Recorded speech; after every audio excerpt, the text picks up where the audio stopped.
हो बेसहारों को सहारा या रसूल अल्लाह, सहारा या रसूल। इसमें कुछ बाल रखे हुए हैं, वो लोगों को कहता है ये बाल रसूलुल्लाह के हैं। तो मैं इसलिए आया हूं कि आप बताइए कि वो बाल रसूल के हैं या नहीं है। कितना मुश्किल सवाल था। कोई बाल देखकर बता सकता है किसका बाल है? कोई नहीं। औरत का है, मर्द का है, बच्चे का है, बूढ़े का है, जानवर का है, इंसान का। ये बहुत मुश्किल सवाल था, लेकिन उसके लिए कोई सवाल मुश्किल नहीं है।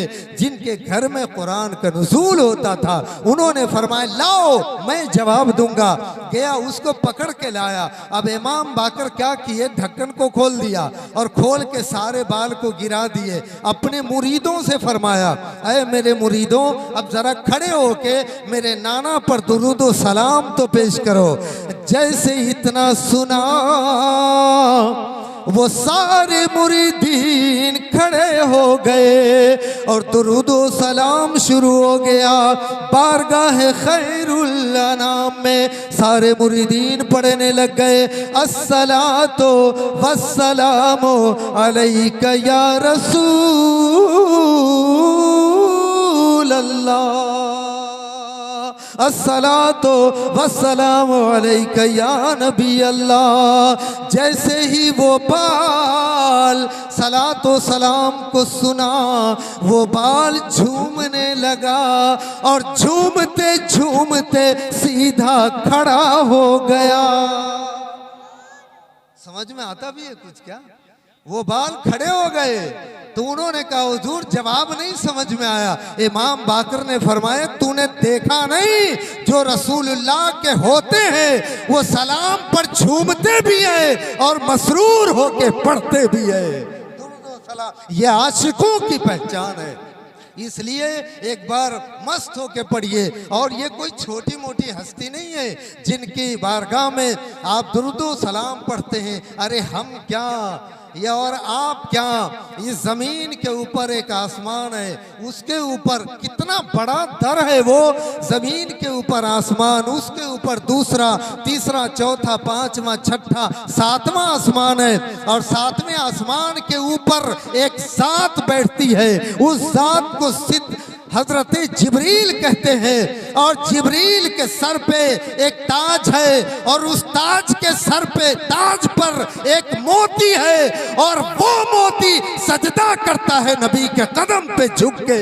जिसको बरेली के ताजदार ने कहा ताज रूहुल कुद्स के मोती जिसे सजदा करे क्या ही रखती है वकार। अल्लाहु अकबर, एड़िया रखती है कितना वकार। अल्लाहु अकबर, एड़िया। तो ये बहुत बड़ा दर है। दुरूद पढ़ने पर तकदीर बदलती है। आप मसरूर होके पढ़े, पढ़िए अल्लाहुम्मा सल्ली अला सय्यदना व मौलाना मुहम्मदिन तिब्बिल कुलूब व दवाइहा व आफियतल अब्दान व शिफाइहा व नूरिल अब्सार व ज़ियाइहा बारक व सल्लम दाइमन अबदा। थोड़ी देर अल्लाह का जिक्र करते हैं क्योंकि टाइम बहुत कम है। रब का शुक्र है कि मालिक ने हमें और आपको महफिल में आने की सआदत बख्शी है और अल्लाह ने करम फरमाया तो मैं और आप सब हाजिर आए हैं। बेशक अल्लाह के रहम फरमाने से और करम फरमाने से हम लोग आए। मालिक का हम शुक्र अदा करते हैं। सारी कायनात का पालनहार वो अल्लाह है। जरा आप बोलिए सारी कायनात का पालनहार कौन? आप सब बोलिए थोड़ा, बहुत नींद में आप लोग लेट गए। सारे लोगों को जिंदगी देने वाला कौन?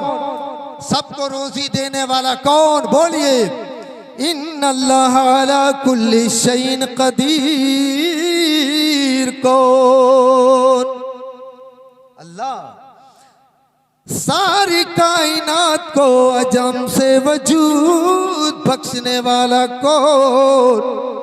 वही मालिक है जो एक कतरे आब से इंसान को सूरत में बदलने वाला अल्लाह और उसी कतरे को इंसान को अच्छी भली सूरत में तब्दील करने वाला अल्लाह। और वही पानी के एक कतरा एक कतरा मक्खी के मुंह में जाए उसे शहद में बदलने वाला अल्लाह, वही पानी का एक कतरा अगर सांप के मुंह में जाए उसे जहर में बदलने वाला अल्लाह, वही पानी का एक कतरा इंसान के जिस्म में आए उसे आंसू में बदलने वाला अल्लाह, वही पानी का कतरा अगर दरख्त में जाए उसे खट्टा मीठा का जायका देने वाला अल्लाह, वही पानी का कतरा पत्तों पे गिरे उसे शबनम में बदलने वाला अल्लाह, वही पानी का कतरा इंजेक्शन में जाए उसे बीमारियों को दूर करने वाला अल्लाह, वही पानी का कतरा बादल से बरस जाए तो खेतियों को सैराब करने वाला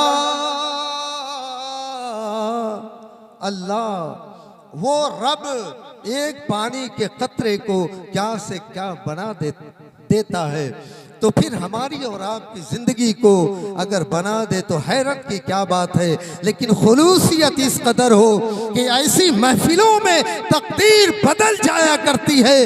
बात क्या है, आते ज़माने गुजर गए, तकदीर क्यों नहीं बदली? क्योंकि जैसा महफिल में आने का हक था हमने वो हक अदा नहीं किया, हमने वो हक नहीं अदा किया, इसलिए तकदीर नहीं बदलती। ये महफिल मिलाद एक निकाह के ताल्लुक से सजाया गया है और सारे लोग यहाँ हाजिर आए। अल्लाह से दुआ है सबकी हाजिरी कबूल फरमाए। और आपको बताऊं कि ये निकाह वो मुक़द्दस अमल है, वो महबूब अमल है, ऐसा पसंदीदा, ऐसी इबादत है कि सारी इबादतें ज़मीन पर मिली है। जैसा नमाज, रोज़ा, हज और ज़कात, ये सारी इबादतें अल्लाह ने हमको ज़मीन पर दी और ज़मीन पर मिली है, लेकिन वो निकाह वो अमल है कि ये ज़मीन पर नहीं बल्कि अल्लाह ने जन्नत में अता फरमाया। ये निकाह वो अमल है कि जन्नत में, यहाँ तक लिखते हैं कि फिर ये दुनिया जब ख़त्म हो गई, सारे लोग अल्लाह के फजल से जब जन्नत में दाखिल होंगे तो उस दिन सारी इबादतें ख़त्म हो जाएंगी और नमाज, रोज़ा, हज और ज़कात सब ख़त्म, लेकिन वहाँ जन्नत में भी ये अमल मौजूद होगा जिसको निकाह कहते हैं। और निकाह सबसे पहले अल्लाह ने दिया और सबके बाद भी निकाह जैसा अमल जन्नत में भी मौजूद होगा।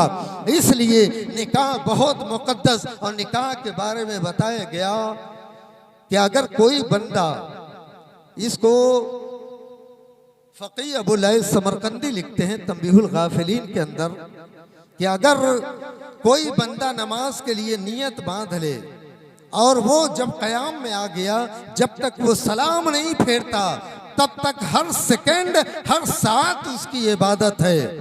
या कोई हज के लिए रवाना हो जाए, जब अपने घर से निकल जाए हज के लिए, अब जब तक लौट के नहीं आता तब तक हर साथ, हर सेकंड, हर घड़ी उसकी इबादत है।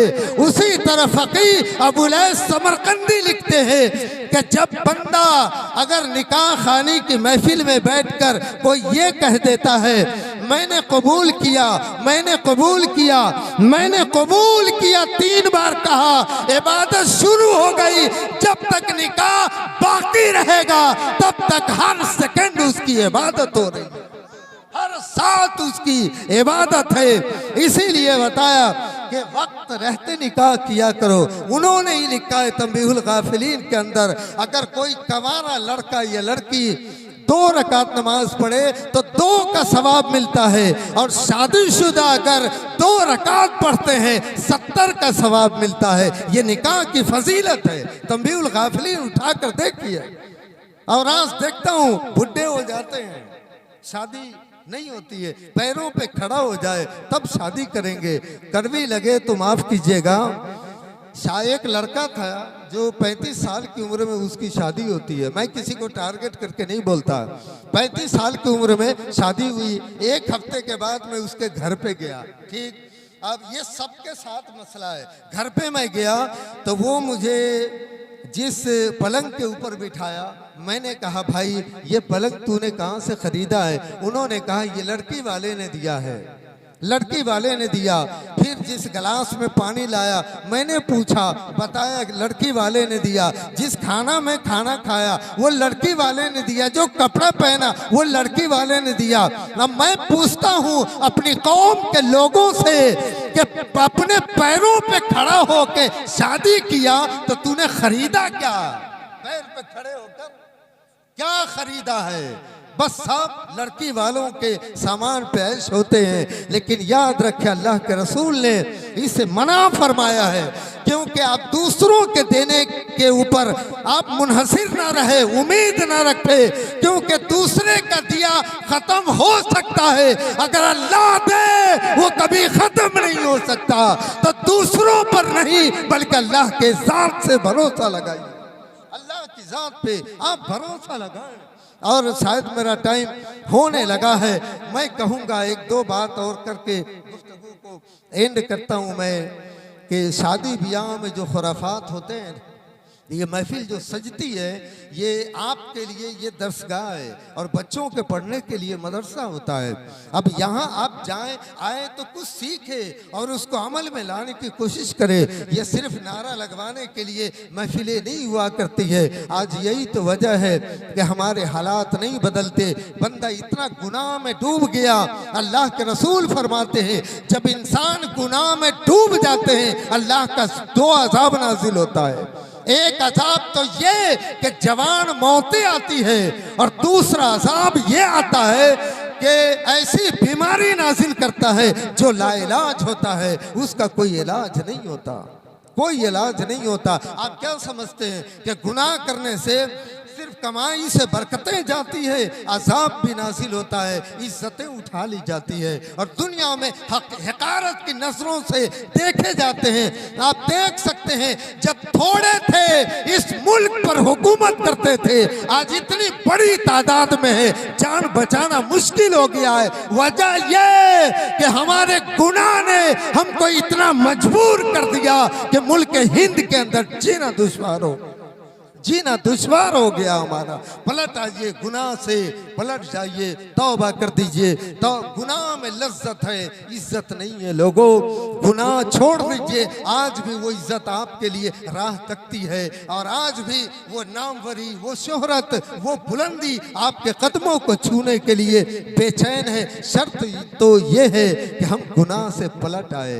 बस शादी ब्याह में जो फजूल खर्ची करते हैं हम उससे परहेज करें, बाज आए। खाना में तो मैं देखता हूँ कि शादी ब्याह में लोग खाना खाते हैं, लोगों इतना खाना मांगते हैं, इतना देते हैं उसको और फेंक दिया जाता है। एक जगह मैंने पढ़ा था अगर कोई चावल का एक दाना फेंक दिया बदले में 3 जमात की नमाज उसको काट दिए जाएंगे। एक दाना फेंकने के बदले में 3 जमात की नमाज कट जाएगी उसकी। क्या इतनी है नमाजें लोगों के पास? आप बताएं जरा, लोगों कर क्या रहे हैं? जिस मुल्क के अंदर लोग भूख से मर रहे हैं, लोगों को खाना नहीं मिलता, कितने बच्चे भूख से मर गए। आज वहाँ हमारी कौम इतने खाने फेंक दिया करते हैं। अल्लाह के रसूल फरमाते हैं इसका ख्याल रखें। और क्या क्या रोना रोया जाए, हर मोड़ पर गलत है। बस मिलाद में तो आएंगे, मस्जिद में आएंगे, लेकिन और गुनाह हर कदम पे गुनाह होता है। आप पलट आइए, बहुत हो गया लोगों। अल्लाह ताला के वास्ते गुनाह हम लोग छोड़े। आज भी हमारे लिए इज्जत बाहें फैला कर वो खड़ी है। और 10 मिनट का टाइम था, आप जानते ही है कि 10 मिनट में क्या बोला जा सकता है। बस यही एक बात कहूँगा मैं, कोई देखे न देखे, हुजूर फरमाते हैं अगर कोई तुम एक गुनाह कर रहा है, अगर ये सोच के गुनाह से पलट आया कि अल्लाह देख रहा है, तो कभी कभी उस एक गुनाह से बचने के बदले अल्लाह सारी जिंदगी के खताओं को माफ कर देता है। कभी ऐसा होता है। इसलिए तौबा करें और हम लोग गुनाह से पलटे हैं, अल्लाह की बारगाह में दुआ करते हैं, अल्लाह हम लोगों से जो खताएं हुई है, जो गुनाह किए हैं, मालिक तेरी बारगाह में तौबा करते और पढ़ते हैं अस्तगफिरुल्लाह रब्बी मिन कुल्ली ज़ंबी व अतूबु इलैह। बुलंद आवाज़ से पढ़िए ला इलाहा इल्लल्लाहु मुहम्मदुर रसूलुल्लाह सल्लल्लाहु तआला।